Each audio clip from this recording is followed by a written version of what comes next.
जी भाई, अस्सलाम वालेकुम। नवंबर 2004 का क्वेश्चन है, इन्वेस्टमेंट अप्रेजल का है। सबसे पहले इसमें उसने बोला है कि नेट प्रेजेंट वैल्यू और आईआरआर निकालना है। तो एक ही उसमें करेंगे भाई। सबसे पहले है year, cash flow, discount factor और प्रेजेंट वैल्यू या डिस्काउंटेड कैश फ्लो। ठीक है ना? अच्छा, अब सबसे पहले क्या करना है भाई? सबसे देखें भाई आप, ईयर जीरो में न्यू मशीन कॉस्टिंग 125,000, इसका मतलब है 125 मेरे पास से गया है। ठीक है। अब इट विल बी सोल्ड, बाकी वो स्क्रैप वगैरह वो सब कुछ दिया हुआ है।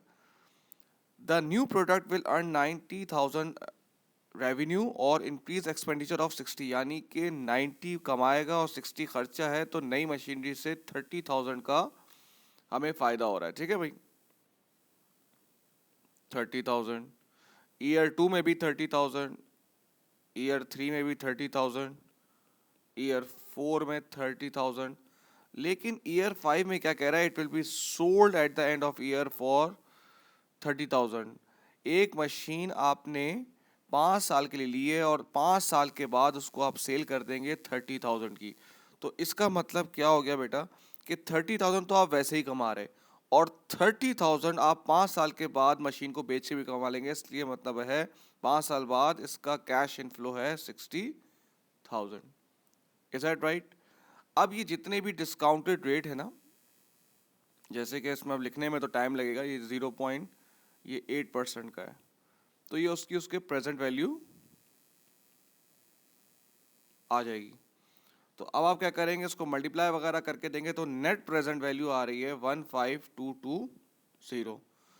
अब आईआरआर में क्या करेंगे कि जो 14% डिस्काउंट रेट है, ये कैश फ्लो को आप उससे मल्टीप्लाई कर देंगे तो फिर इसका भी 8% का आ जाएगा, जो कि आ रहा है 6470। इसलिए मैं नहीं कह रहा कि वो सिर्फ सिंपल मल्टीप्लाई है, इन चीज़ों को मल्टीप्लाई करना पड़ेगा डिस्काउंट रेट से। अच्छा, अब आईआरआर देखते हैं भाई। आईआरआर में क्या होता है? छोटे परसेंटेज प्लस उसकी प्रेजेंट वैल्यू, फिर दोनों प्रेजेंट वैल्यू को हम डिफरेंस -6470, ये माइनस माइनस प्लस हो जाएगा भाई, और परसेंटेजेस का डिफरेंट। ठीक है।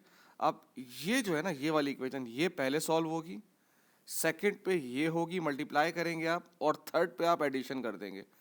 पहले जो ये वाली इक्वेशन है, ये जो वन इस पे लिखा हुआ है, ये पहले सॉल्व करेंगे, जो भी आंसर आएगा उसको मल्टीप्लाई कर देंगे इससे, और फिर प्लस कर देंगे 8 से। तो आईआरआर इनका आ रहा है 12.21%। ठीक है। अब वो कह रहा है ARR, accounting rate of return, निकालें आप। इसका फॉर्मूला क्या होता है भाई? एवरेज प्रॉफिट, अकाउंटिंग प्रॉफिट होता है वो, एवरेज इन्वेस्टमेंट इनटू 100। अब अकाउंटिंग प्रॉफिट क्या होता है भाई? जिसमें से प्रॉफिट में से डेप्रिसिएशन भी माइनस होता है। तो सबसे पहले मैं क्या करूँगा? मैं डेप्रिसिएशन निकालूंगा। बेटा कॉस्ट कितनी है? 1,25,000। स्क्रैप वैल्यू कितनी है? 30,000। एस्टिमेटेड लाइफ कितनी है? 5 ईयर्स। तो ये आ रहा है आपका 19,000 डेप्रिसिएशन। अब इसको मैं जो है वो प्रॉफिट से अब माइनस करूंगा तो मेरा अकाउंटिंग प्रॉफिट आ जाएगा। सही है ना? अब आप प्रॉफिट कैसे लेंगे भाई? इनकम आपकी कितनी है? 60,000 हर साल की, सॉरी 90,000 हर साल की आपकी इनकम है, और हर साल के आपके एक्सपेंस है 30,000।